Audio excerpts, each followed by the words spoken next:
Hillary Clinton getting all misty-eyed while talking to voters earlier today. It was as close to a breakdown as I've ever seen Hillary have. I mean, she just is letting her emotions fall out of her. She's bewildered.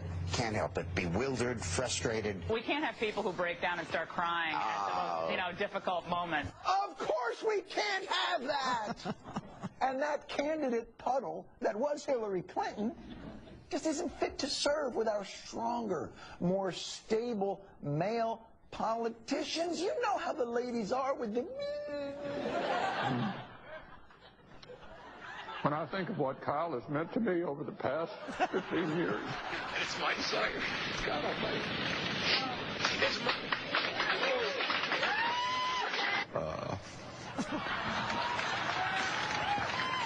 Making sure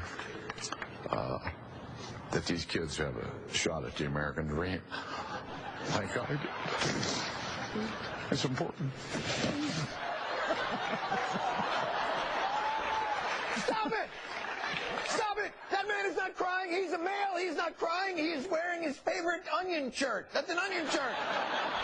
It's different. And besides, it's not just women crying. It's the mood swings. The other stuff. Hillary Clinton seemed to have a lot of anger. Why is she so darn angry? Yeah, what's wrong with her? Calm the down, lady.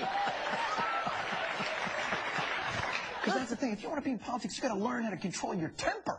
You conduct yourself like that in a courtroom, your rear end's going to get thrown in jail, idiot. Did I say on topic, are you stupid? Damn, man, I'm governor. Could you just shut up for a second? Thank you. Exactly. That's how you handle government business. So, all right, just to be clear, because, when I retire, I want to know that, we did some good together in this world. So let's check off of our list. War on women, over. Not that they ever had one, no. The Republicans never had a war on women. Feminazi was a term of endearment that Martin Luther King invented. I'm not wrong about that, am I? So there is the war on women, not that they ever had one, is over. It's done. There is no wage gap. There's no, we need to be submissive. There's no corporate takeover of the placenta. There's no probes of the vagina. There's no, there's nothing, happen. It's done. It's over. Not that they ever did it. They never waged. It's done. Voting rights, well, they needed to be changed because apparently in America, less than half of the people participating in elections is too many people participating in elections. So they had to kind of scale back the days and the bathroom breaks and the toileting that goes along with the standing in the long lines. Listen, here's conservative thinking for it. We would not have had long lines to vote if we didn't have too many people lining up to vote. And too many is no good. You have to have exactly the right. They're like the Supreme Court is the Goldilocks of voting rights and women's issues and of course now racial issues. They are voting rights was a racial issue. They know that too many people are voting, and that's why you're on the long lines. And that if too many people weren't voting, there wouldn't be long lines. You see how that works? I mean, who are you going to believe, me or your own lying eyes? When you look and you see those long lines of people, doesn't that tell you that people are voting? Doesn't it tell you that a lot of people are voting? And doesn't that suggest to you, because you had to wait, that too many people are voting? Yes, it does. Of course it does. That's what it shows you.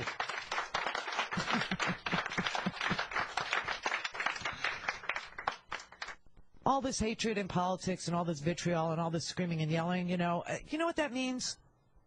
It means there's too much free speech. People are abusing the free speech stuff. They're abusing it. Yes, it's a right, but you can't abuse it. And so we have to do something about the amount of free speech that there is. And so what we're going to do is say that the elite, the people who have the money, the people who are already successful and know a thing or two about being successful should be the ones to speak. Everybody else shut the F up. Just shut up. You don't know what you're talking about, and therefore, shut up. Only the people who actually pay for the airwaves, who pay to put they feel so strongly about their speech and the fact that they need to talk, that they're willing to put their money where their mouth is. Are you? No. Speech isn't really free. You've just been pretending that it is. And now the Supreme Court has to say something to you. And that thing that they want to say to you is that free speech belongs to those who can pay for it. And nobody else, because there's too much. It's just too much. It's confusing. And are we actually believing that people who would, try to tell you what their daily experiences are in this economy, like, they're not losers? Of course they're losers. They're losers, and they're lazy, and they're takers, and so we don't really need to be bothered with them. In fact, talk radio has handled that really well. Why can't the rest of us do it? Talk radio screens out the people who they don't want to hear speak. They just screen them out, so you don't have to be, inundated with their stories of how they're making it on $13,000 a year, or how they're making it on. Who cares? They're lazy. They're lazy. They're takers. Don't need to clog up the airwaves with the takers. The only people that need to be heard on the radio are pre-selected callers who have been screened, within an inch of their lives, and the hosts that are making, $25 million and better, because those people know how to be successful, and you don't. So there's no reason to talk to you anymore. So there you have it. And then, of course, we decided that racism is over. Racism is over. It's over. Martin Luther King had a dream. And this is what he would want. This is what he would want. He wanted this day to come, this day where we don't actually, legislate that the majority can't rule over the minority. Those days are over, because you don't need to tell the majority not to create a tyrannical thing over the minority. You can trust them now. I don't know what has happened, but you can trust them now. They've changed.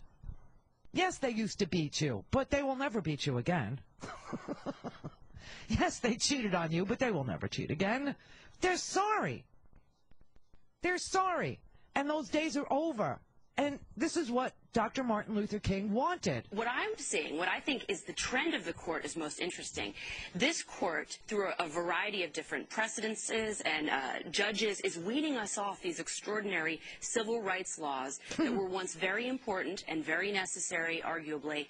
And they're saying now, like they did today, and like they did in that Texas case as well, on affirmative action by 7-1, that, you know what, we might not need these laws anymore. They did the same thing with voting rights. So I do think there's a theme happening with the court, and it should be a good one, because this is a theme that Martin Luther King wished for. He wanted this day to come. He wanted the law of the land to finally back off and say, you know what, we don't need this, because there is equality. Everyone can get a fair shot. So I think it's a good thing. It's a miracle.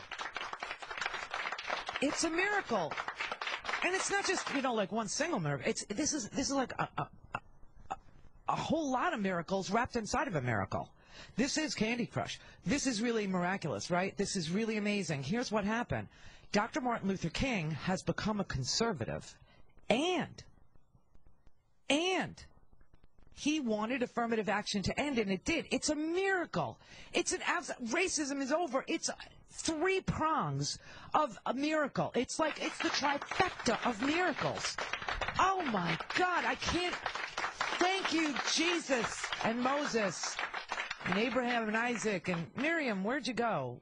She kind of disappeared. I don't know. She was the wet nurse for Moses. Not that you need to know. Yoshabel. Where did you go? But he's become a conservative. Martin Luther King has. His dream has come true. We're there. We're at the promised land. And we don't need affirmative action anymore. How would Dr. King see the current racial situation in America? Would he be pleased that nearly 75% of black babies are born out of wedlock? 50 years since 1963, since Martin Luther King's speech.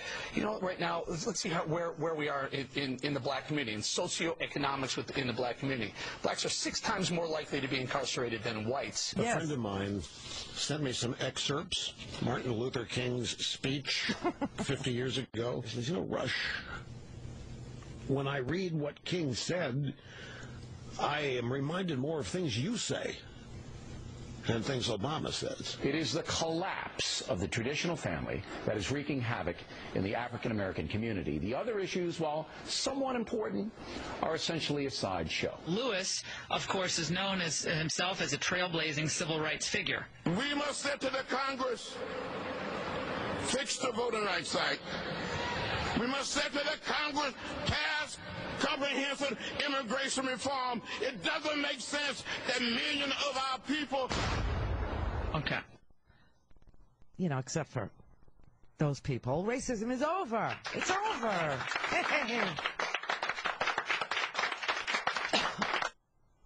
This is a meme now. I just want you to know. This is actually the meme. The meme is that Dr. Martin Luther King is indeed a conservative and that his dream has come true. Racism is over. We don't need the Voting Rights Act anymore. We don't need affirmative action anymore. And there is no war on women. There is no wage gap. None of this exists in conservative land. None of it does. Andrew Napolitano, a freaking judge, he actually said that there was a beauty of this Supreme Court decision in that it allows the voters to harm minorities once again. He's celebrating. You realize that in conservative land, freedom means the freedom to deny freedom to others. And they're claiming victory. And you know what? They should. They had a good day yesterday. They've been having a lot of good days at the court.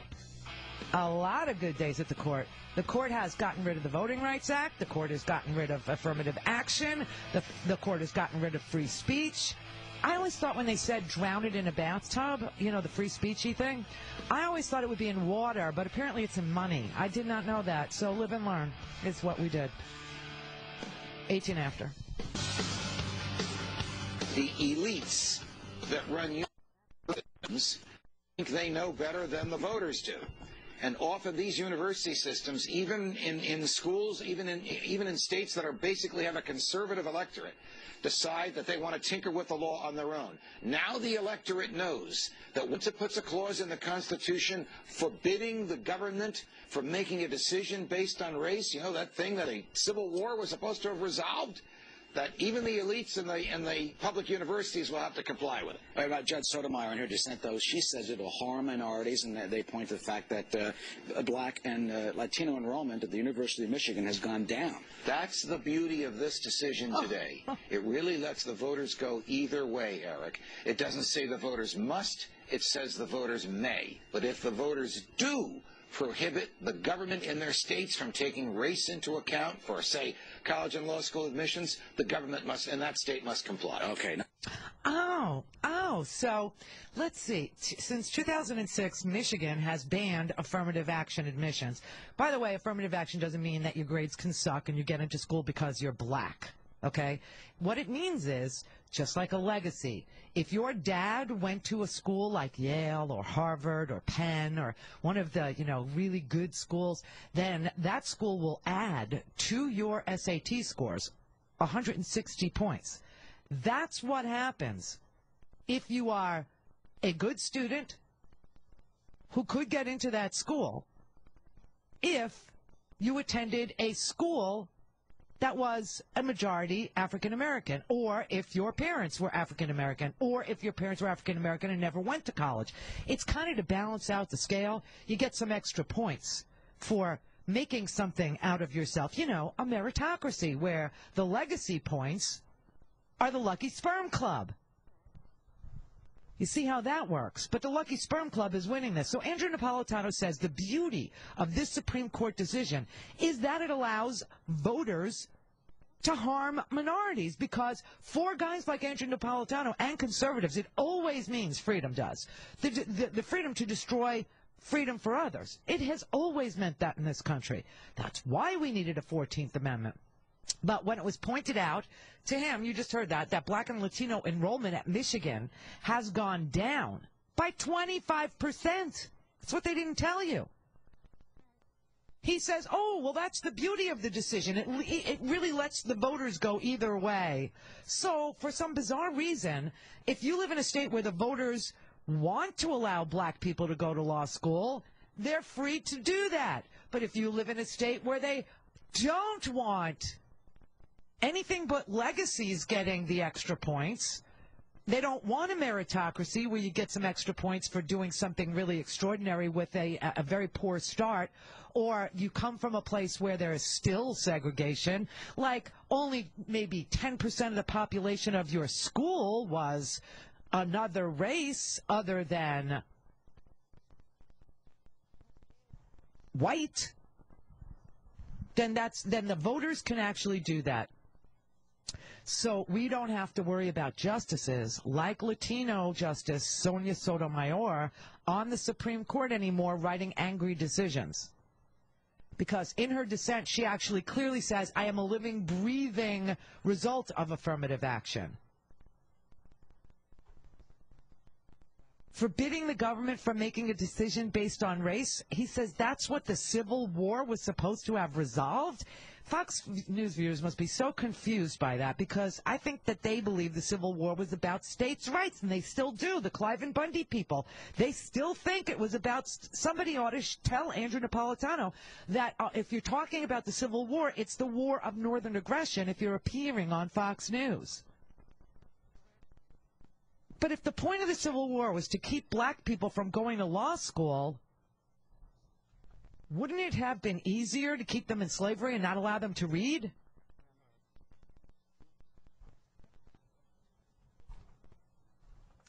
You know what? These people are insane, but the most disgusting thing I heard came from Scalia himself during the arguments.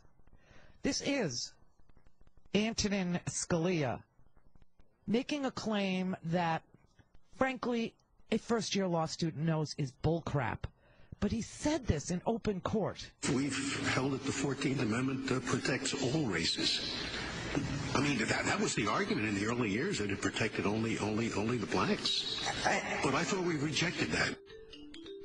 What?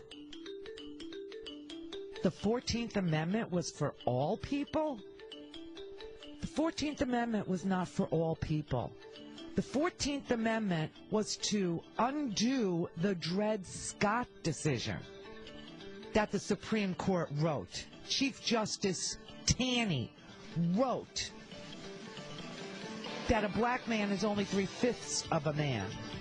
And the 14th Amendment was created to nullify the holding of the U.S. Supreme Court in Dred Scott.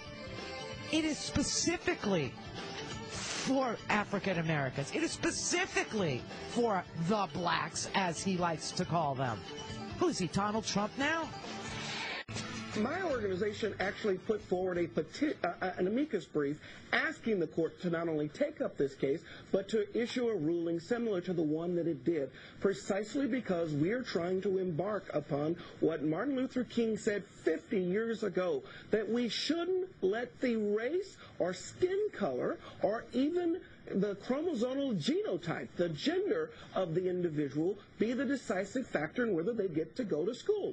Segregation as a policy actually sought to use gender and race as the talisman for whether people got to go to school. It was wrong then. It is wrong today. Unbelievable. It is unbelievable. Martin Luther King is a conservative, and his dream has actually come to fruition. This is amazing to me. You know, Sonia Sotomayor wrote a dissent that was longer than the opinion, okay? It was longer than the opinion. And she wrote in there, our Constitution places limits on what a majority of the people may do. They may not win by stacking the political process against minority groups. That is the point of what the Supreme Court really shouldn't wear robes anymore. They ought to go to work with hard hats and sledgehammers because they are tearing apart the Constitution, just literally ripping it apart. And, you know, the reason why Scalia sounds so sarcastic when he asks these ridiculous questions is because he knows the answer to this question. We've held that the 14th Amendment protects all races. No! I mean, that was the argument in the early years, that it protected only the blacks. But I thought we rejected that. You know, that is really some disgrace of a Supreme Court justice, truly. He's right up there with Taney. He is. He's the guy that decided Dred Scott. The 14th Amendment exists because of the Dred Scott decision that said that a black man was only 3/5 of a man. Okay? Let's be clear. There are a lot of people with differing motives, and I don't know exactly what Scalia's motive is, because but they will tell you that the 14th Amendment applies to everyone. It doesn't. The 14th Amendment does not belong to everyone. The 14th does not apply to everyone. The 14th Amendment was written long after the Constitution. It's an amendment. It's the 14th Amendment to the Constitution. It was to nullify decisions that had been made up until that point. That said that black men were not covered under the Constitution as being free men. That's why we have a 14th Amendment. We wouldn't need a 14th Amendment if it if everybody was protected under the original Constitution, but it isn't. They're not. At the beginning of the Constitution, there is a phrase, citizens of the United States. That is in the opening of the Constitution. That phrase does not have the same meaning as the term citizens of the United States in the 14th Amendment. The phrase citizens of the United States used in the opening of the U.S. Constitution is shorthand for all the citizens of the 13 independent nations called states that are party to this Constitution. And that is how they decided Dred Scott. Chief Justice Taney said that citizens of the United States, as used in the opening of the U.S. Constitution, have a meaning that is forever fixed.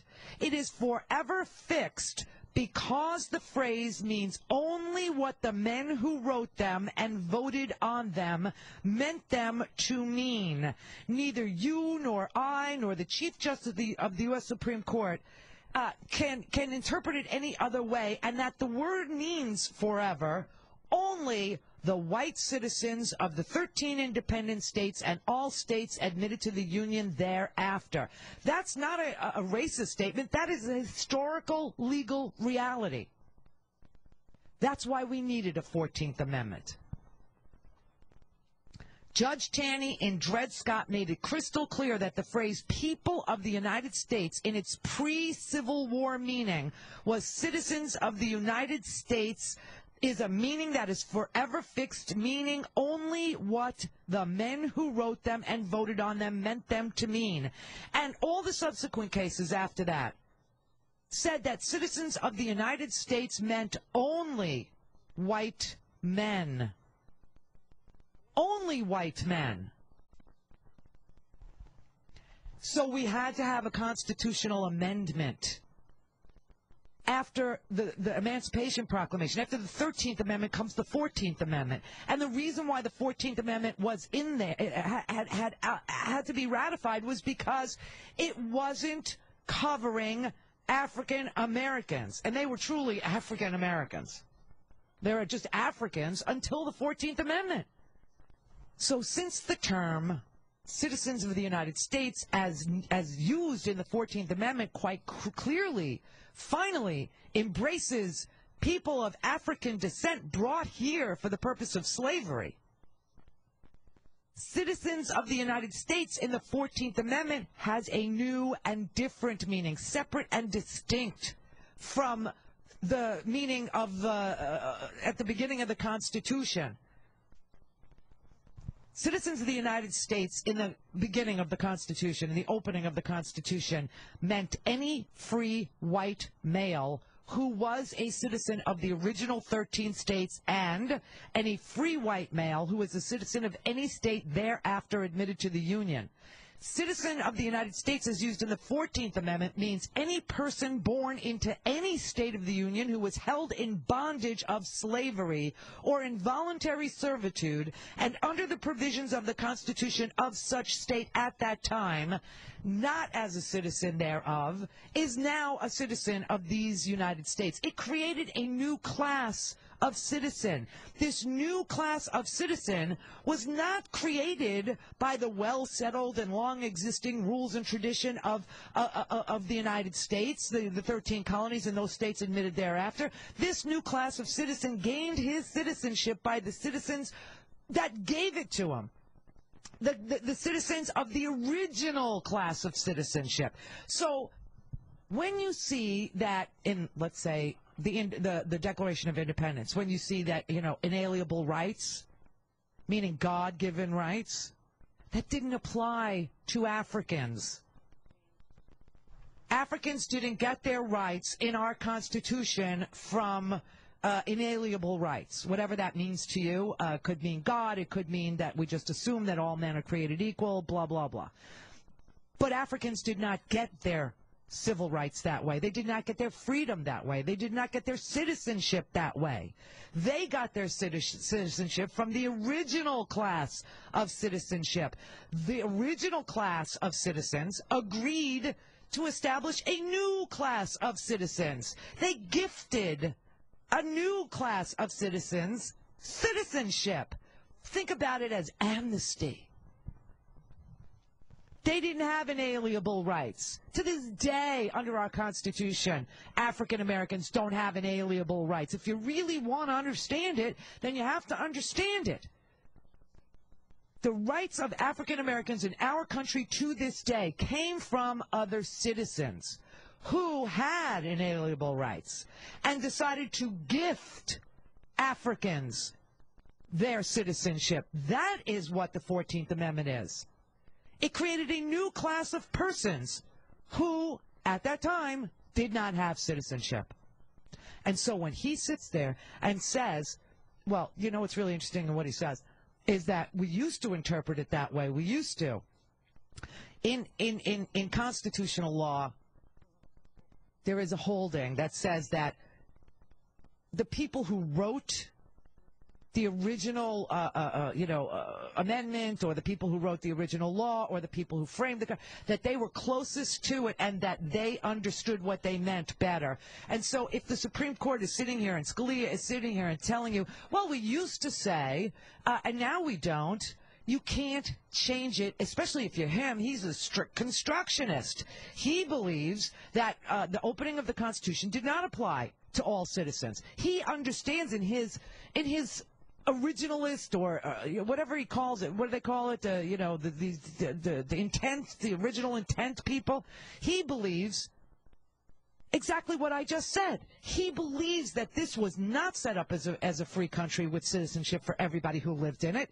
He believes that it wasn't until that class of citizens with inalienable rights gifted citizenship to Africans he believes in the Dred Scott decision at the time. Because there was no 14th Amendment. Scalia would have been voting with Judge Taney on Dred Scott.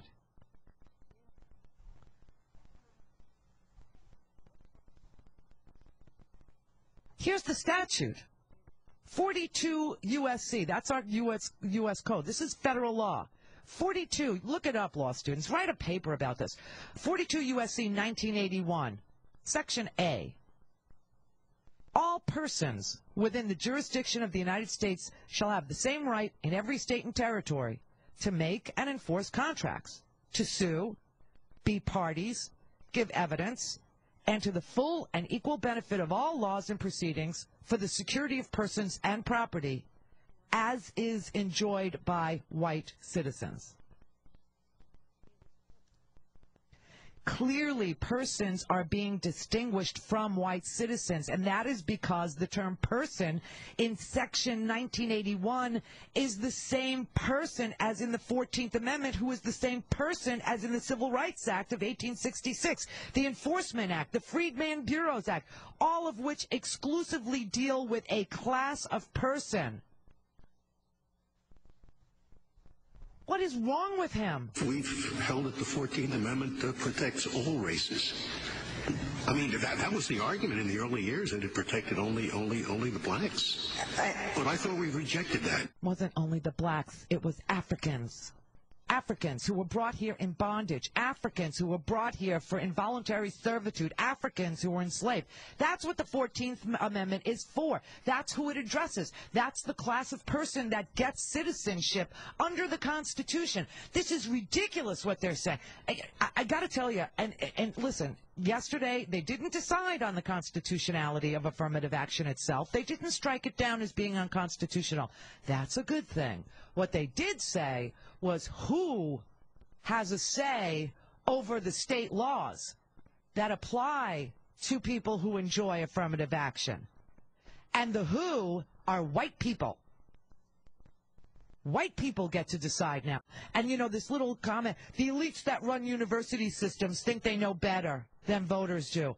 Oh, God forbid people who are educated in the university system. God forbid we have, you know, provosts and college boys deciding who should get into college. That would be bad. No, I'd rather have some toothless guy in West Virginia who's, shooting, snorting, smoking oxycodone deciding based on his feelings about the South and the good old days. Oh, yeah, that would be much better than having admissions boards set their own rules or having the federal government say that the majority cannot, infringe on the rights of the minority.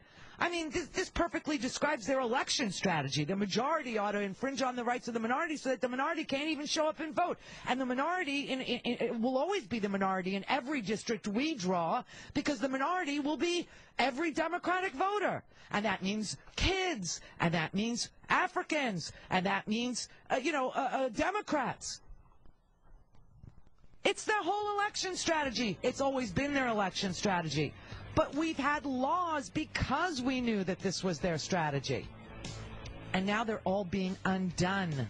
Undone. Piece by piece. It's just, and they're doing it in the name of Dr. Martin Luther King, which really, you got to puke. You know what I mean? Thank God there's the wastebasket here, really. These are some nauseating people, nauseating, and it sounds like a good game. It really sounds good. Like Dr. Martin Luther King would be against affirmative action. Here's what I would say. Dr. Martin Luther King would wish for a world where we didn't need affirmative action, but this is not that world. We are not there. And he realized that that was not the world that he lived in, and that's not the world that we live in, unlike John Roberts, evidently. Unlike Scalia, evidently. Oh, living here in Florida, everybody wears shorts and skirts and all kinds of little skimpy things. And whenever I see people with perfect hair-free skin, guys, girls, doesn't matter, I always want to know how they do it. So I asked around, and everybody said the insider secret for getting smooth skin without all the hassle is the No Pro. So I tried it. I'm telling you that switching to No Pro will give you weeks, not days, of long-lasting results. You know, people use this, they toss their razors, and they stop going to the salon because it's literally the best way to remove unwanted hair, and it doesn't hurt. So if it's your legs, your arms, your bikini line, your face, chest, back for guys, you will just love this. It's so easy to use. You get professional results, and you do it from home. You ditch the razors, you ditch the lasers, you ditch the salon treatments, you switch to No Pro. The No Pro does come with a 100% 60-day money-back guarantee, and when you purchase, they will give you a $50 gift card to a dermatologist-recommended award-winning skincare line and a free travel case so you can take it wherever you go. TalkNono.com is where you go to get these free gifts. TalkNono.com, T-A-L-K, nono.com. Rick in L.A. Yeah, hey, Randy, how are you? I'm good. I'm amazed at, for being an originalist and, originalist. That's it, an originalist. Yeah, yeah. Scalia is sure a lousy student of history. I mean, there was this little thing that we had from like 1861 to 1865. It's called the Civil War. Yeah. What was that all about? Well, if you ask him, it was about states' rights, I guess. States' rights, which is pretty much what they ruled today. They ruled, or yesterday, they ruled that not just the state, but the voters of a state can actually decide what college admission policies should be. Right. I mean, you have people attending college in this country, white people, 35% of them will ever attend college, 18% of African Americans. But, okay, listen, the whole idea of equality under the law is a provable thing. You can look and see whether or not we've gotten there with statistics. It means that proportionality matters, meaning if 11% of let's do it this way. If 35% of white people are going to college and only 18% of all black people are going to college, you're not there yet. Yeah, precisely. I mean, how simple is that? Now you look at 2006 until now. That's how long it took to decide this freaking thing. And in 2006, when they first started, when they dropped affirmative action admissions points for people who, weren't legacies, they saw a decrease in admissions at the University of Michigan by 25%. Right. I mean, it's bound to happen. I mean, I went to UCLA in like the late 80s, and the law school at that time was trying to abolish affirmative, action. They've been at this for a long time. Yeah, they have been. And I tried to protest it, and some people got arrested and all. And now I believe that only, I think like 3% of all, of UCLA students are black or something crazy like that, which is way disproportionate to their population. So, I mean, can you imagine asking the people of Texas whether or not they want to have affirmative action, meaning positive points for overcoming major obstacles in your life, which they will never understand the expression itself, okay?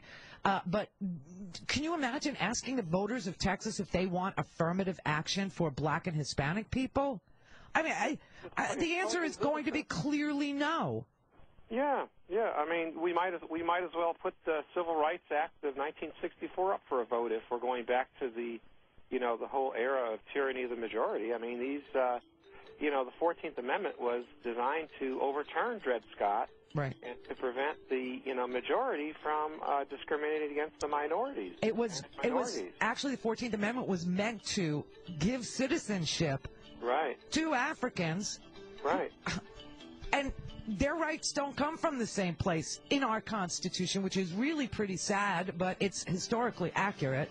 Their rights only come from the white citizens who amended the Constitution to give them citizenship. So it comes from a different place than inalienable rights. Absolutely. And it's pretty sad, but it's the truth. And how this originalist doesn't know that is really kind of fascinating. Maybe he's too old. I don't know. Hillary's too old. Maybe Scalia's too old. Beautiful, Duffy. Gorgeous. Hate to be the bearer of bad news, but yesterday in the New York Times, big article, the American middle class is no longer the world's richest. Congratulations, everybody. We made it to third world America. It's really creepy. It creeps me out because I'm always right, and it just freaks me out because I don't want to be right if loving you is wrong. However, I am, and what's really amazing is that I said years ago that I could see what we were doing, and what we were doing was we were swapping places with India and China, and that the American multinational, whatever you want to call them, I mean, I don't even know, they're corporate citizens. What are they? That they had decided that there were 1 billion people in China. They have a brand new middle class that was starting to emerge there, and now they're there. And India as well, 1 billion people. Who would be the new consumers of the world?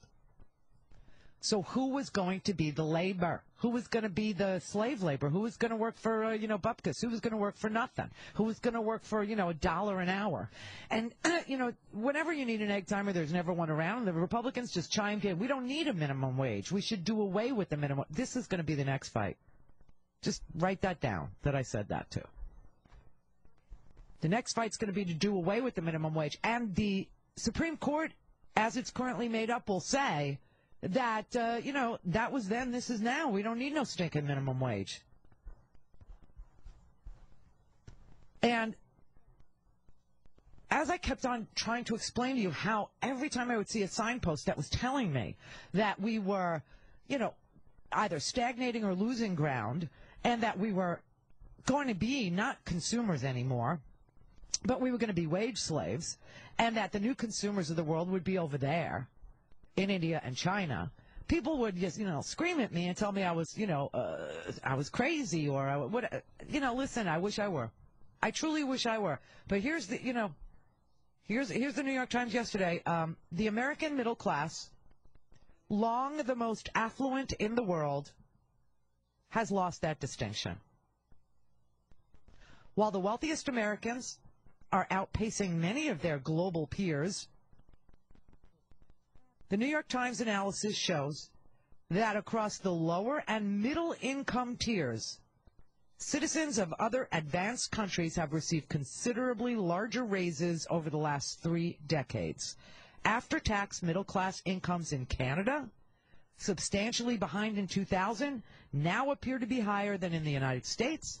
The poor in much of Europe earn more than the poor in America. That is breathtaking. We haven't even gotten into the rest of this 6-page article. That's just, it gives me chills how evil and unholy these policies have been for the American people. And, we have a Congress that just refuses to prioritize the way FDR and his Congress did. We just don't have a Congress that is willing to stand up for the American people anymore. We have a Congress that will only stand up for the corporate person. We created a new class of people. Corporations, they're people too. They have all these rights now. They have everything but the right to vote. Okay, they have the right to free speech if they can pay for it. They have the right to decide what goes into your body. They have a right to drug test you. They have a right to decide what contraception. Well, we'll find out what Hobby Lobby. I mean, it's going to be in June, but I'll be watching that. Think of me that day too. But we're just trying to figure out whether the board of directors gets to say that their religion is supreme to yours, so that if you decide that the way that you want to control or plan your family is through contraception, you will not be able to do that under their health care plan. You will either have to go buy a separate health care plan just to pay for your well-woman visits or your contraception or, whatever it is that you use hormones for, and it'll be out of your pocket, or you'll have to buy another policy because their religion will be supreme to yours. Their tax policies, they don't work. They don't work. These numbers are based on surveys that have been conducted over the last 35 years for all you people going, yeah, Obama did this. Bite me. Obama can't do anything without Congress. Nothing. He can't spend a nickel without Congress. And this has been going on for 35 years. Something evil and unholy. This is some of the most detailed, publicly available comparisons for different income groups in different countries over time. And these numbers suggest that most American families are paying a very steep price for this rising and very high-level income inequality. Here's what it says. It says, in many other countries, a small percentage of American households. Oh, it says that although economic growth in the United States continues to be as strong or stronger than many other countries, only a small percentage of American households is benefiting from it. Median income in Canada pulled into a tie with median income in the United States in 2010 and has surpassed it since then. Median incomes in Western European countries still trail those in the United States, but the gap in several, including Britain, the Netherlands, and Sweden, is much smaller than it was 10 years ago. In European countries hit hardest by the recent financial crisis, like Greece and Portugal, incomes, of course, have fallen sharply in recent years. This comes from the Luxembourg Income Study Database, LIS it's called. They say the struggles of the poor in the United States are even starker than those in the middle class. A family in the 20th percentile of the income distribution in this country makes significantly less money than a similarly situated family in Canada, Sweden, Norway, Finland, or the Netherlands.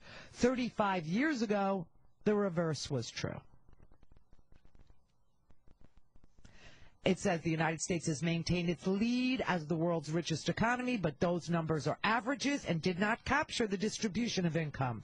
With a big share of recent income gains in this country flowing to a relatively small slice of high-earning households, most Americans are not keeping pace with their counterparts around the world. Lawrence Katz, a Harvard economist, who was not associated with LIS, looked at the numbers and said, in 1960, we were massively richer than anyone else. In 1980, we were richer. In the 1990s, we were richer, and that is no longer the case. Median per capita income is $18,700 in the United States in 2010, which translates to about $75,000 for a family of four after taxes, up 20% since 1980, but it's been virtually unchanged since 2000. The same measure, by comparison, rose about 20% in Britain between 2000 and 2010, rose 14% in the Netherlands between 2000 and 2010, and it rose 20% in Canada between 2000 and 2010, an equivalent of $18,700. The most recent year in the LIS analysis is 2010.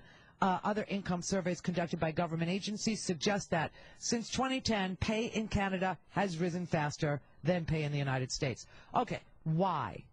Whenever you read this, you say, oh, those are facts. Why is it like this? Well, there are three factors that appear to be driving much of the weak income performance in the United States. First, education. Gee, affirmative action is, it's just god-awful, right?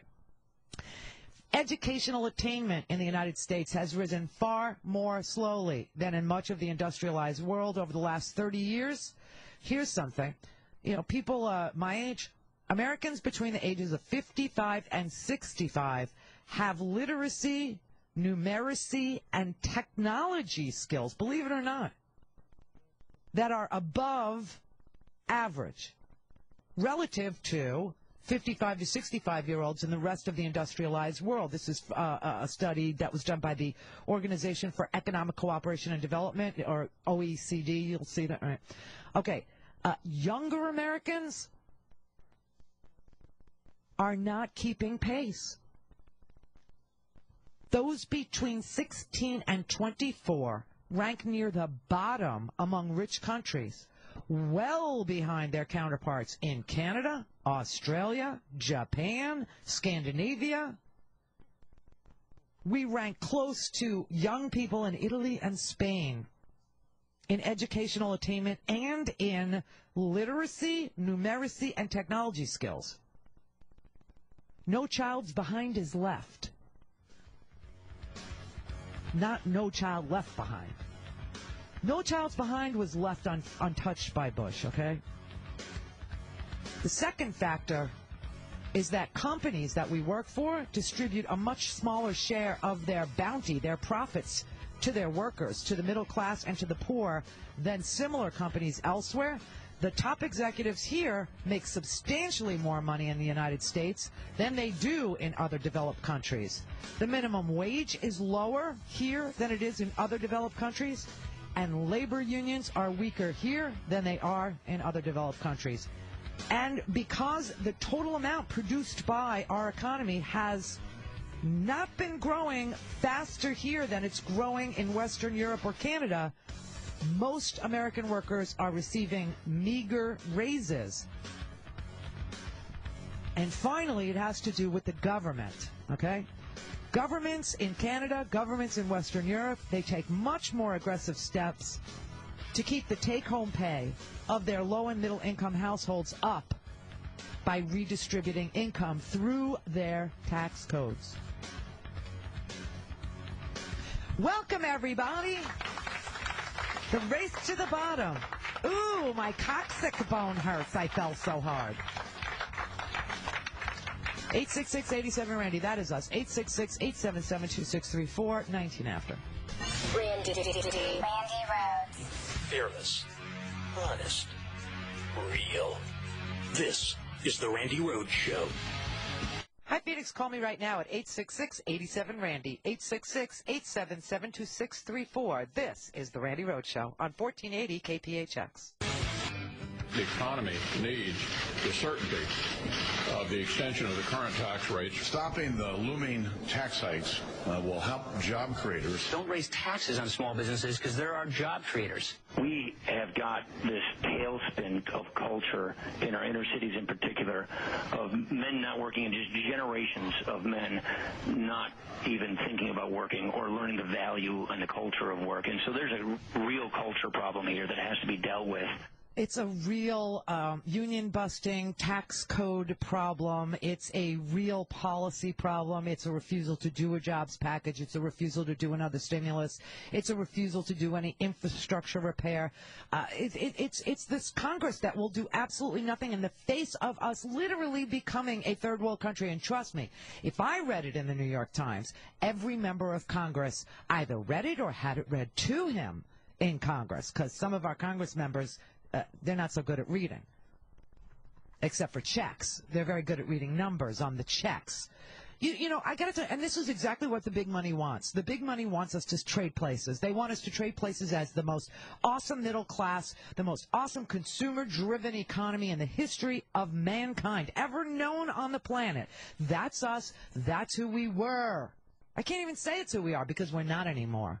We're not number one anymore. We're not number one in middle-class wealth. We're not number one in job creation. We're not number one in education. We're not number one in math or science or even infant mortality. We are third world. We are literally in a race to the bottom, and we've gotten there, and I've fallen on my coccyx bone. You know how much that hurts? Almost as much as when you ride a boy's bike and you fall on the bar. Wow. Oh, yeah, man, you think you're the only one. Oh, we laugh. No, and this Congress is enjoying it.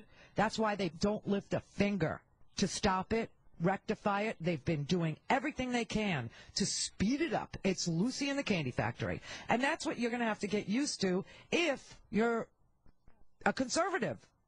I mean, you're all black now. Lee in Honolulu. Hey, Randy, how you doing with this? Hello. Hey, how you doing, Randy? Why do you talk like that? I'm just kidding around. It's from New York. Oh. Well, you know, it's like the Supreme Court. I was going to ask, do you think the Supreme Court gets Koch brother money? I know that Clarence Thomas's wife, Ginny, she has a Tea Party group that made money. Yeah, right. And Koch brother money. I just wondered if Lee and the other ones are actually getting bribed to make these decisions they're making. Well, I mean, just about everything's legal now, so. Yeah, maybe if it's under the table or over the table. I guess. Yeah, how would we know? Yeah, I just didn't know if anybody ever audited them. Would that be an impeachable offense if they were caught? Yeah. Well, it probably won't happen in our lifetime. No. Hey, Randy, I got to ask you something. This thing you're doing, this quitting, this thing you're doing. This thing I'm doing. Would it be possible for you to change your mind? I mean, theoretically, you can change your mind? No, it's done. You mean the matchbooks are already printed? The matchbooks are already printed? Yes, it's like the wedding. Exactly. The napkins are done. It's done. There's napkins. All right. Well, I'm just going to say, I just hope there's someday that, some little kid doesn't ask her, Mommy, whatever happened to Randi Rhodes? And say, well, honey, she didn't pack the gear. She quit. Oh, she retired. Well, I did my 30 years, dear. Do you think you could take us to the midterm, the most important midterm since 1789? They're all important. this one really needs you. So was the last one. Let me tell you why the last one was more important. The one that we're having now, the one in 2014, will decide whether or not you give a Congress to this president who could be the most awesome president for middle-class working people since FDR. Okay, that's what's in play here. Or you don't, and you waste one of the most awesome presidents that we have had since FDR, since Bill Clinton, who made a couple of mistakes that really peeved me, but okay. But the 2010 election, that was the most important one. That's right, because that was a redistricting election. That was a census year. Just remember, any year that ends in a 0 is a census year, okay? Every 10 years, they redraw these maps. And that's why some people who will vote won't have any choices on their ballot because people looked at the district, realized it was gerrymandered, and didn't even run as a Democrat against an incumbent Republican. That's the sad truth. You don't even, we kid ourselves. We're a democracy, and then you'll go to the ballot, and there won't even be anybody on it to vote against the incumbent. I just wish there was word. A cut in unemployment benefits takes hold, making it even tougher for those who are out of work. There's still a lot of people looking for work and not enough jobs to go around. Sam Janicki is one of 355,000 Michiganders who can't find work. Financially, next month's it. I'm done. Sandra's unemployment payments are set to run out soon. Whenever she can afford the gas to make it into town, she spends her day here at the Colorado Workforce Center in Montrose, searching desperately. You feel like a failure, and you feel like the biggest loser that walked the face of the earth. There you have it, the Republican plan for working Americans. End unemployment benefits at a time of very long-term unemployment. Don't do a jobs package. Cut food stamps. Redistribute the wealth to the top 1% through the tax code. In fact, Ryan's budget is so blatant about what would happen to the middle class. Well, you only have to look at the Republican budget, the latest Ryan budget, that makes middle-class families pay an additional $2,000 in taxes and cuts $200,000 in taxes for millionaires. And so their policies really speak for themselves. Cuts in Medicare, in education, in Head Start. I mean, the list is long, and that goes right at the heart of the middle class. Not only do we not want education benefits anymore for middle-class families, but also not extending unemployment benefits, a budget that says we're going to reward the millionaires, and we're going to punish people who just get up and try to get up every single day and go to work for a living. Exactly. This is the budget. This is the priority. And what a budget is. A budget is nothing except a roadmap of the nation's priorities. And the priorities of the Republican Party are to kill unemployment. They were successful in doing that. Cut money out of food stamps. You know, they want to cut, the whole food stamp program, the whole thing is $80 billion. And there's $83 billion in subsidies going to banks. Because they're too big to fail, we have to subsidize them so that they don't fail. We have to actually pay them not to fail. I mean, it's so sick. And the amount of money that goes to just one sector, the banks, is greater than the entire cost of the entire food stamp program that feeds 47 million people, seniors, disabled, veterans, children, 22 million kids. I mean, 1 million veterans are on food stamps. That is a sin. But those are their priorities, and they're very good at getting their things done. Unemployment has been cut, and at the beginning, 3 days after Christmas, when they started to cut, 1.3 million people lost their unemployment benefits. That number is now up to almost 2.5 million people. They're trying to kill Obamacare, and we know 9.5 million people that didn't have insurance now do have insurance, and they want to cut Medicaid, which would, scale back that number. They want to cut Medicare and turn it into a voucher program. So somebody my age will never get Medicare. I would get a $6,000 voucher a year to go buy a health insurance plan that at my age costs more than $6,000 a year. So there's no way I would ever see Medicare. That's also in their sights. They decimated Head Start, and they're not done with it. They want to get rid of the Department of Education. They've gotten rid of affirmative action. They've said let the white people vote on whether or not they want affirmative action in their states. They won't do a jobs package. They won't invest in our infrastructure. And then you see articles come out that say that the U.S. middle class is no longer the most affluent middle class in the world, that we're, running like we're playing third, fourth, fifth fiddle to other countries. Canada has surpassed us. Minimum wage here, it just isn't high enough for people to make a living wage, and a lot of people are living off of that. And they say that we don't get our young kids aren't able to get the education that we were able to get because of the student loan program, because of the interest rates they charge, because of the mere fact that their parents lost all their wealth in a housing crisis, which was caused by the banks that we are now subsidizing, to the tune of the entire cost of the food stamp program. I mean, this is a very sick society in which we toil, but this is what the Republicans have in mind for you, obviously, because they've achieved it over the last 10 years. They have been steadily working at doing away with anything that would benefit somebody in the middle class, anything that would benefit somebody who's trying to grab onto a ladder, to see a door open, to grab an opportunity that might come their way. They're not interested. They want the race to the bottom because they need us to work for cheap, real cheap, dirt cheap, like prison labor cheap, like that cheap, which, by the way, we are currently competing with. You've got prisoners in this country who are doing labor for 2 cents an hour.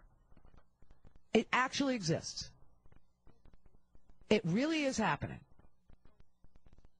And their budget, when they put out their budget, they are telling you, it's in your face, what their priorities are. And their priorities are not unemployed. Their priorities are not employed who are working their tails off but can't, listen, $30,000 a year for two people who make $15,000 a year, working 2 minimum wage jobs ain't going to cut it. It's just that you're not going to be able to, you're just not going to be able to pay your bills.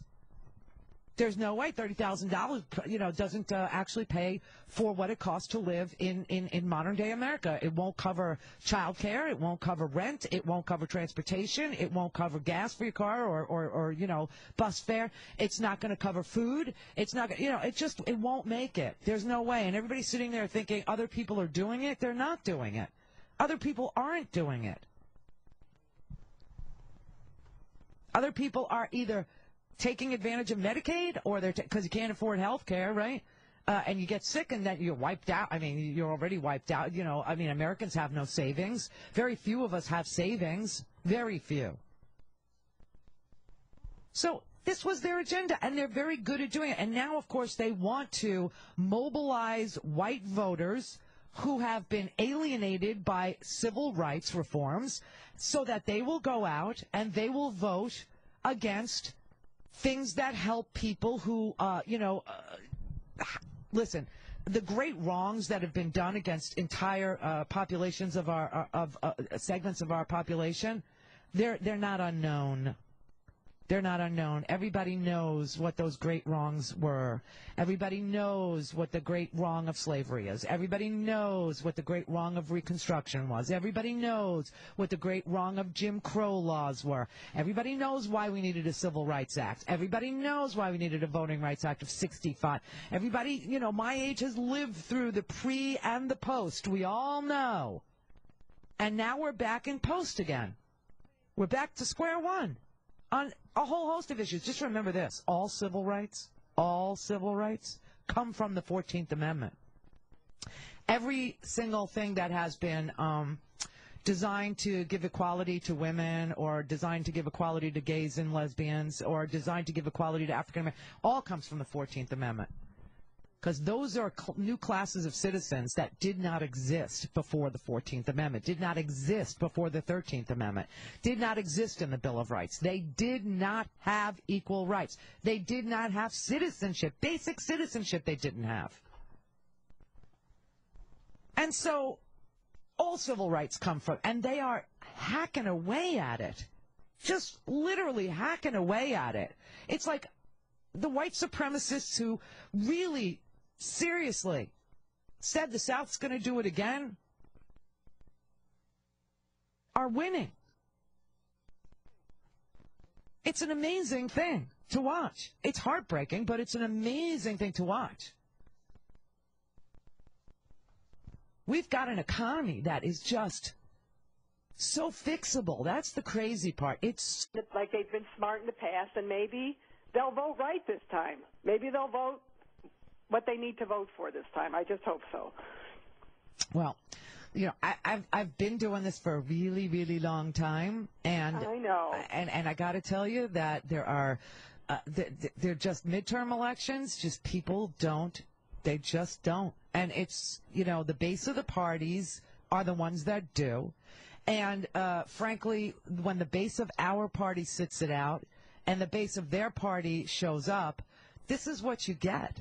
And the reason why the conservatives are doing, you know, this Clyde and Bundy story and this affirmative action ruling and the voting rights, you know, turning it back and all this stuff is because they want the base of the party, these rabid white supremacists, these seriously, bigoted, prejudiced. Bundy a taker? Why don't they call Bundy a taker? He's a taker. Because they have never met anybody who hates the government that couldn't be made into a friendly. Yeah. And the reason is because the government seriously exists to promote the general welfare of the people, and that has got to stop.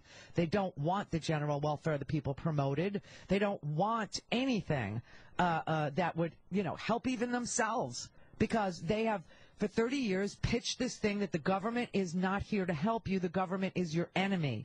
That's what Reagan started, and they have been doing for 30 years. That's why wages have been stagnant for 30 years. That's why we haven't seen an increase in tipped wages in 30 years. That's why we see a reversal to pre-civil rights era policies. It's not because the war was won. It's because they want the war to stop.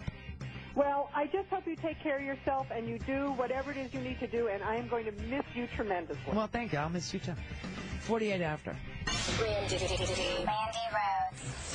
Freedom of speech. Deal with it. This is the Randi Rhodes Show. Join us online at 1480kphx.com. This is Progressive Radio in Phoenix, 1480 KPHX. Whenever I see a celebrity with perfect, smooth, hair-free skin, I always want to know how they do it. So I asked some of my friends, and they gave me an insider secret for getting very smooth skin without any hassle. They use No Pro. Celebrities, models, they have been tossing their razors and expensive salon treatments and switching to No Pro for weeks, not days, weeks of long-lasting results. Literally the best way to remove unwanted hair without any pain, whether it's your legs, arms, bikini line, face, you name it. And guys, it's great for your chest and back, whatever. You will love how easy this is to use, but you'll especially love the professional results that you get all from home. I'm telling you, ditch the razors, ditch the salon treatments, switch to No Pro. You will be absolutely thrilled. No Pro comes with a 100% 60-day money-back guarantee. Plus, when you purchase, No will give you a $50 gift card to a dermatologist-recommended and award-winning skincare line, plus a free travel case. Go to TalkNono.com. Get these free gifts. TalkNono.com. TalkNono.com.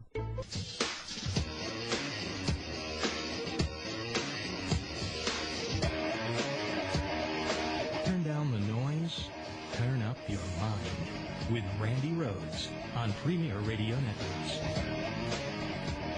When you increase the extended period for which people can get unemployment benefits, one of the things you do is, of course, help them. We've never had such high long-term unemployment rates for so long, and every time we have had rates anywhere near what they are today, Congress has extended such benefits. So it's unprecedented for them to cut the rug out. But that's at the micro level. As you correctly point out, at the macro level, there are multiplier effects, because guess what? unemployed folks go out and spend the money, and that helps on the growth side. To answer your question, I mean, I thought Congresswoman Edwards said it quite eloquently. There is a real serious lack of consciousness, lack of empathy, lack of understanding. The idea that you can kind of walk in the other guy or gal's shoes and understand what middle and low-income people are going through is very foreign to many of these members, while they seem to be extremely tuned into what millionaires need. It is amazing how they hear the millionaires so clearly. They know exactly what they want. These are the conversations you hear in the hallways of Congress where, you know, I've walked and been. This is what you hear in the cloakroom. This is what you hear at the fundraisers. This is what you hear at the Washington parties. This is what you see when they get together. You hear all about what the billionaires want now. It's not even millionaires. It's billionaires. You hear all their concerns and all of their wish lists and all of their things to-do lists and all of their bucket lists and everything that they hope to do to this country, and I mean to do to it. Last tranches of money, the Medicare Trust Fund, the Social Security Trust Fund, they want to privatize it. They want the tax code and how they want to lower corporate tax rates, to like 9%. Remember Herman Cain's 999, which means you would pay the same thing as a multinational corporate. I mean, the whole thing. You hear everything about what they want, what they're interested in, what their agenda is. You just don't see a lot of working people up there saying, I feel like I'm in a hole with no way out.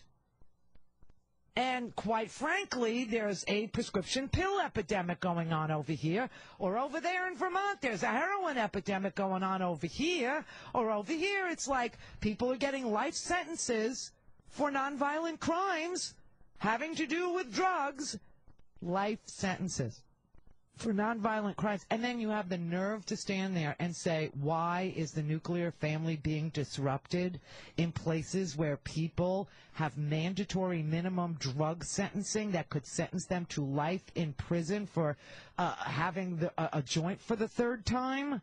What, like you've never had a joint 3 times in your life on your person? That's life in prison for some people. And then you're going to sit there and you're going to say, well, there's been an erosion of the family. Or look at all these black people in prison. It must be a character defect instead of a policy defect. There's something wrong with them instead of there's something wrong with mandatory minimums, or there's something wrong with privatizing the prison system and, you only make money when your beds are full. Then you lobby the government for even more arrests on more nonviolent crimes. There's something wrong when everyone in America is armed, but the Bureau of Land Management, who has to go into these armed camps, have to disarm themselves to make the armed people happy. The whole thing is ass backwards. And I mean ass backwards. That's how you're going to fall. When you hit the bottom, it's going to sound just like the bottom of a candy machine. You're going to hear a big doosh. They can't wait. I grew up in a family that was really kind of out there on the ragged edges of the middle class. My dad ended up as a maintenance man. My mom worked minimum wage job at Sears. And I ended up in the United States Senate. How does something like that happen? Well, partly it happens because I went to public school, public university, a commuter college that costs $50 a semester.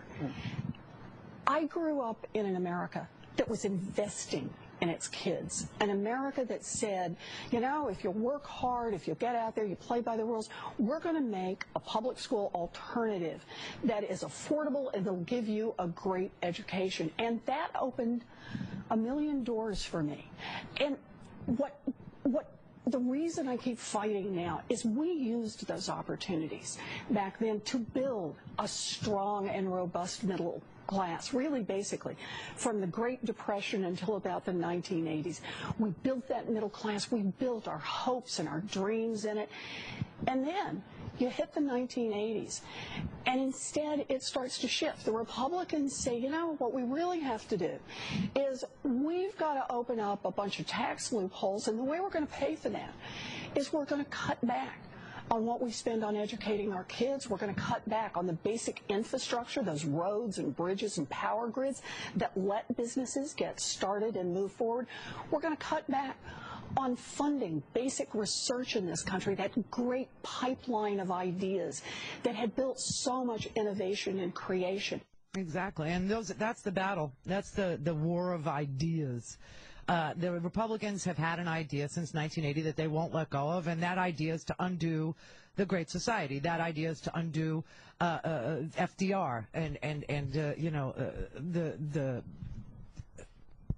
building of our middle class post-World War II, the GI Bill, Medicaid, Medicare, Head Start, food stamps, unemployment, all these things that helped raise millions of people above the poverty line and put them solidly into what we call the most awesome middle class the world had ever seen.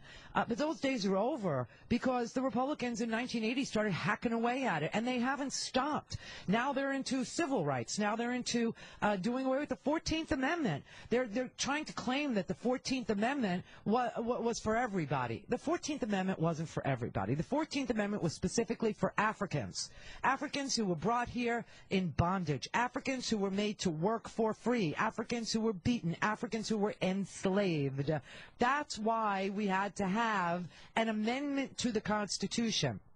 And the sick, sad part is that to this day, African Americans who only became African Americans after the ratification of the 14th Amendment. You understand that, right? That's why the words African American mean something.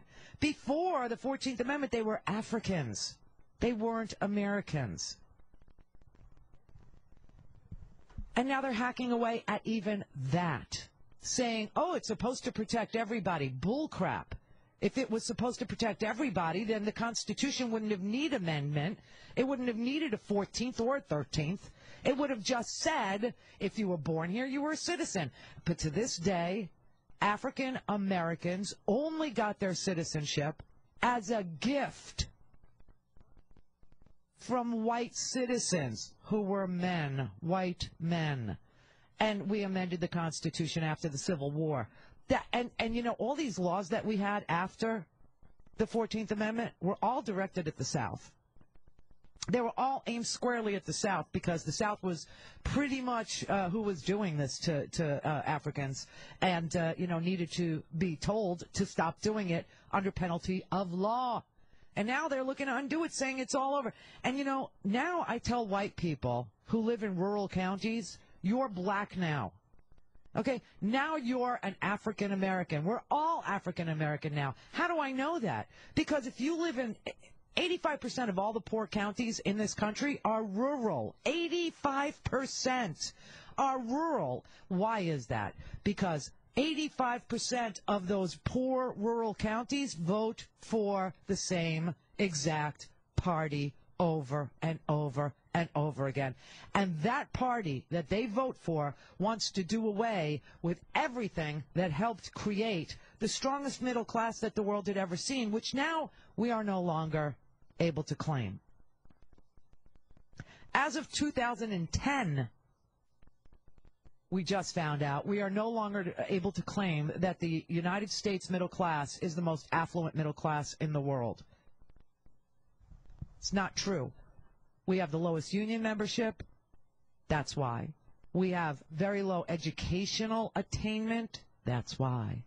And we have very low wages. That's why. Those three things have screwed us so hard. We did have a war on poverty. We had a war on poverty in the 60s. And we had a poverty rate in this country of 23%. When we worked at it, when we actually designed Head Start to get low-income kids into early education, which is the most valuable part of their, little kids are like sponges. That's why you can have a 5-year-old who speaks 3 languages effortlessly. They're not any smarter than your kid. They've just been exposed to more words. It's that simple. When Barack Obama tells you that a poor child is exposed to 13 million fewer words than a rich child, he's not just talking about English. He's talking about every word. Words that come from books, words that come from foreign speakers, words that come from traveling, words that come from their it comes from everywhere. And that's why you can have a 5-year-old who speaks fluent Spanish, fluent English, and maybe a little bit of Chinese, depending on where they were raised, or Japanese, or Vietnamese, or any other language. They're little sponges. The earlier you get a kid into an educational environment, the better off they are. The dropout rate decreases exponentially.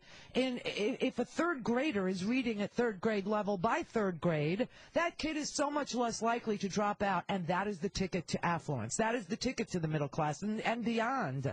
Everyone knows it. But they want to get rid of the Department of Education. They want to get rid of Head Start. They want to get rid of Medicaid to keep kids healthy. They want to get rid of CHIP. They want to get rid of Medicare. They want to get rid of food stamps. They did get rid of long-term unemployment. Now, instead of 1.3 million on with no check coming in, we got 2.5 million. And, for every dollar that somebody gets in unemployment, first of all, taxes, since Ronald Reagan, come out of unemployment checks. You've got multinationals like GE that have negative tax rates, meaning we pay them. But if you're unemployed and getting unemployment, that check is taxed. Thanks to Ronald Reagan. But now you don't even have the check, so now you're off the grid for taxes. We don't even collect that. And the number is up to 2.5 million. And for every dollar we gave those 2.5 million people, they created at least $1.55's worth of economic activity in our economy. It's actually a growth multiplier. It's like they're in a race to see how fast can we get down to the bottom. Meanwhile, you still have people in this country that live on dirt roads. You have people that in this country that live where there's no, there's only a prison. That's the only industry there is a prison. Drugs are rampant, no contraception, nothing's been built. And then the people who were educated, they flee because there's no future there. And they leave these hollowed out, sick, really sick, diseased places. And you look at where these places are and you see 85% of poor counties are rural American counties. And those people are angry. It seems to me that after all this time of looking around and seeing when things were good and living in a luxury economy in the 90s, and that was a luxury economy. That's when I bought my house. That's when 22 million jobs were created. That's when the Internet was shrunken down to be, at that point, it was small enough to be on your desktop, and we thought, wow, that was something. Now it's in your pocket, okay? All because of research and development, all because of investment in DARPA and DARPANet and all these, government programs. People thought Velcro and Tang were all we got out of the space program, and it's laughable. But, it's an amazing thing that when you invest in your own country's science, math, technology, infrastructure, make sure nobody is falling through the cracks. You don't have this massive drug epidemic. You don't have towns that are hollowed out. You don't have people fleeing their communities. You don't have families being dissolved and prescription drug abuse and high rates of imprisonment. When you don't have that, you have a luxury economy. And that is what we had in the 90s. We just saw, and people started to, want to keep up with the Joneses. And the banks were real hip to it, and they knew you were going to borrow against your one source of real wealth, which was your house. And, man, they made it so easy. And then they packaged the good people with the bad people and sold it all over the world. And then they affected so much change by imploding the good mortgages and the bad mortgages, which should never have been made if they were responsible. And now we subsidize them to it's like foreign aid we give to the banks so that they won't attack us again. I mean, that's how I think about it. Foreign aid to the banks. That totals the entire $3 billion more than the entire food stamp program goes to the banks, just as kind of foreign aid, saying to the banks, don't attack us anymore. We can't prosecute you because you're too big, so just don't attack us anymore. We'll pay you. I mean, it's the sickest economy I've ever seen in my life. And it dawns on me that Americans have two emotions left, just two. Either they're so numb, either because they can't be amused anymore, they tried everything, they're limp, they're drugged, they're complacent, their boredoms are amused, the TV does it for them, or they're boiling angry. And they make decisions in both those states. And either one of them is going to produce a decent result. Somebody who's completely numb and can't feel is not going to make a good decision. And somebody who is boilingly angry and wanting to shoot at the federal government or kill federal officers or overthrow their government or secede from the union or punish those people or see everybody as an other or an interloper or a free rider or a taker is not going to make a good decision. And it seems to me those are the two emotions we have left. Total numbness and total agitation. It's amazing to me. No shreds of prosperity in 85 in these rural counties.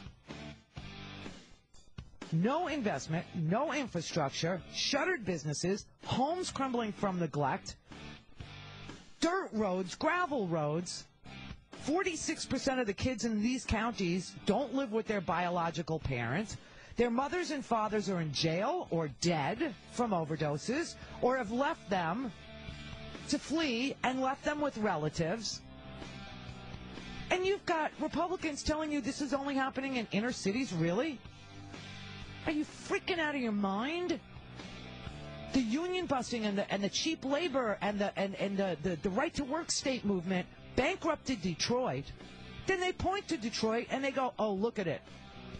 It was their policies that did it." Just like it's the policies of the Republican Party that's doing it to these rural counties, too.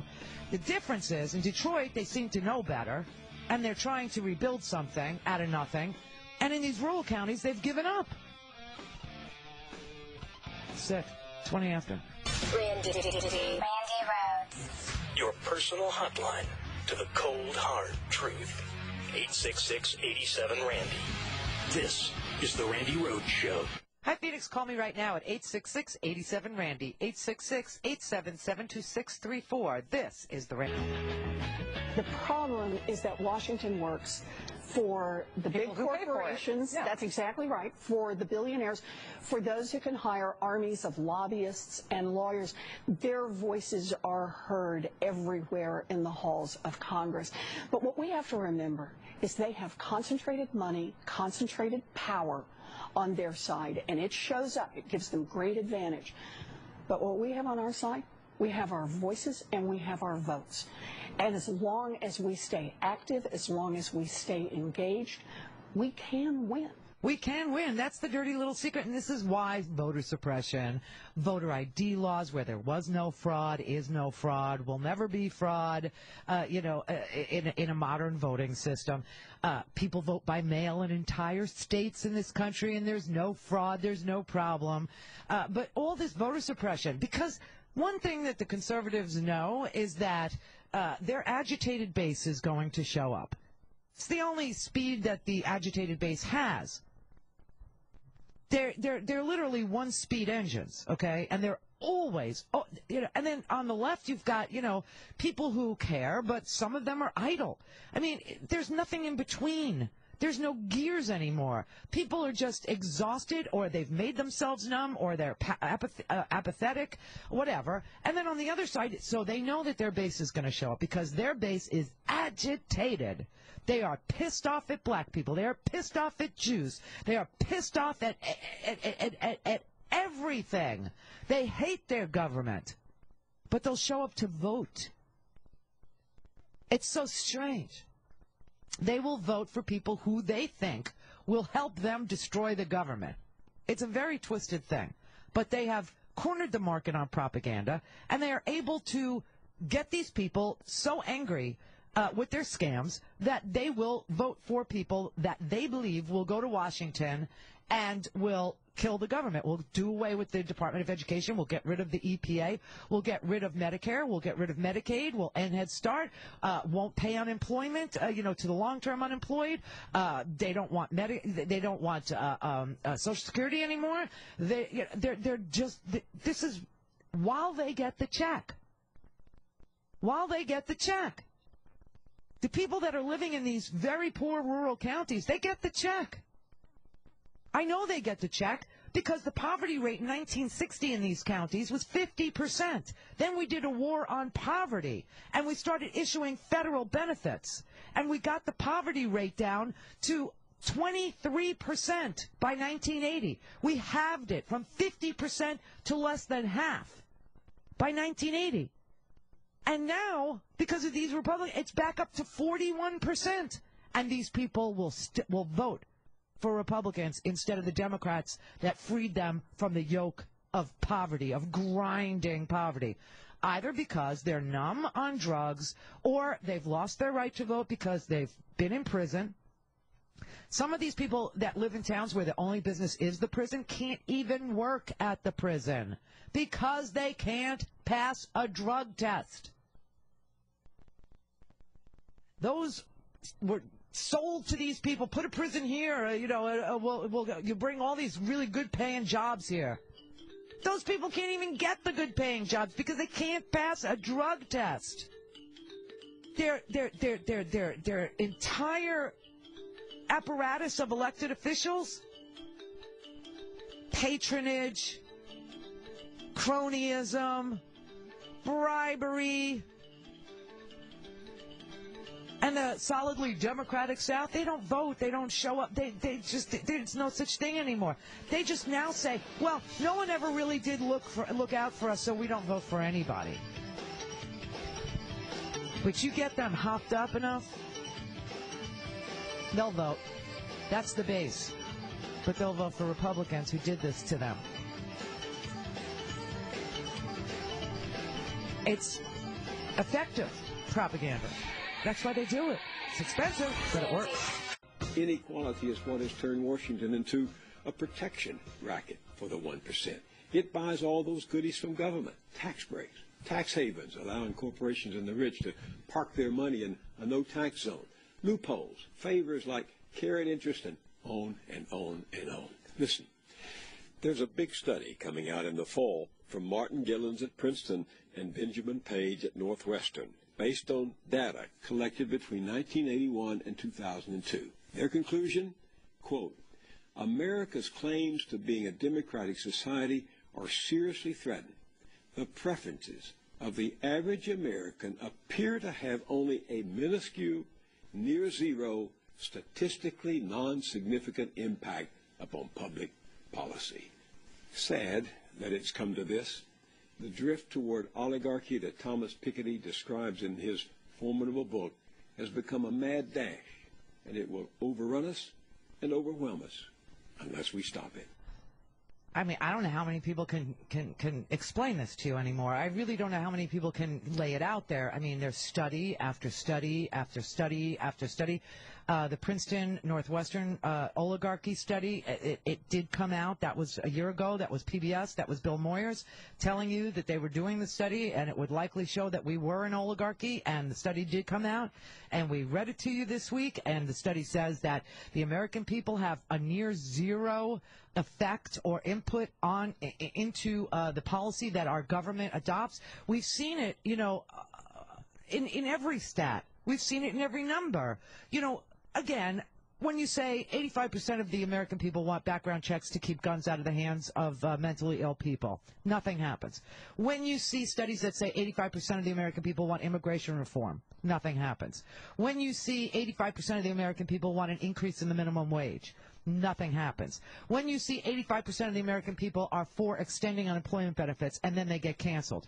When you see that there's a plurality of people who are for food stamps. There is a plurality of people who think that higher education ought to be free or subsidized. When you see, a huge chunk, a plurality of the American people that say that we ought to make an infrastructure investment, or that we ought to have a second stimulus, or that we ought to expand Medicaid, or that whatever it is, nothing gets, because your voice is not being heard. Whose voice is being heard? The propagandists, the multinationals, the conservative circle of scam. I call it a giant circle jerk because it is a racket. They pay each other. They all get rich, and the only people that don't are the people that give to these organizations, that give to the Tea Party Patriots, that give to the Heritage Foundation, that give to Americans for Prosperity. Those are the people that are literally being fleeced. Those are the people that actually see nothing of any benefit coming to them, but the people who run it, the people who pay for the advertising, the people who rent out the office space, the people who sell those email lists, they're all making a fortune on the propaganda itself, never mind the effect that the propaganda has on someone who actually votes. But the amount of money that's being made doing the propaganda is extraordinary. It's just extraordinary. It's a very sick situation we're in.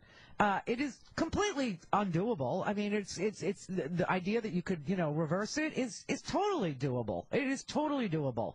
But the only day that you have an enormous amount of power, more than any corporation, truly, is the day you cast a ballot. It's the day. That's the one day. You get it every 2 years, and you get to pick a new Congress. Problem is, you sat it out last time. This pissed me off no end, I can't even tell you. But in 2010, it's a year that ends in a 0. That's a census year. That means that's a year. I went to your part of the world. I remember I went to Sicily, and I couldn't believe that they had armed soldiers in the airport. It freaked me out. I went, oh, I'm not in America anymore. And now it's the exact opposite. Yeah, I mean, that was a culture shock for my children. My children spent the first 14 years of their lives living in the UK and come back and see the gun culture and things like that. And you hear people talk about the Second Amendment and all that. They just sit there and they scratch their heads. And I think one of the biggest stark contrast I've seen is the education system. I mean, my children, to get into university, because my oldest daughter is now just coming up to university age, to get into university, she actually needs to know more to get into university than somebody with a bachelor's degree in the United States. Oh, I'm sure. And it's absolutely shocking. I'm sure. I watched my kid go to school in Florida, and in 10th grade, I swear to God, not 3rd, not 4th, 10th grade, they taught her about Dr. Martin Luther King. 10th grade. Yeah. It's really sad. Yeah, well, listen, enjoy the Mediterranean. Go out and breathe some air for me. Okay. Just one quick thing. I hope you, with the best of luck in your future endeavors. Thank you. I hope you get everything you want in your life and your dreams. Thank you. And the other thing is just a little chuckle.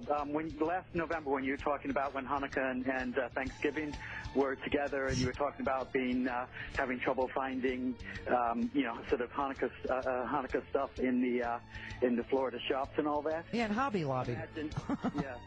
Well, imagine I live in a country where me and my wife, my 3 children represent 5% of the Jewish population of the country.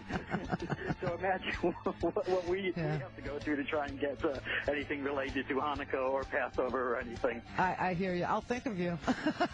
I really will. I'll think of you. Okay, Thank you. Well, good luck. Yeah, thanks, Nick. Thank you for calling. Oh, he is in just a dreamy part of the world.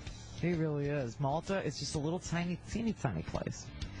Go look it up on a map. You'll see it's like just south of Sicily. It's just, it's where Robert Palmer is from. Remember Robert Palmer? Simply irresistible. Apparently, white faces, red lipstick, and, dark on. Yeah. The man from Malta.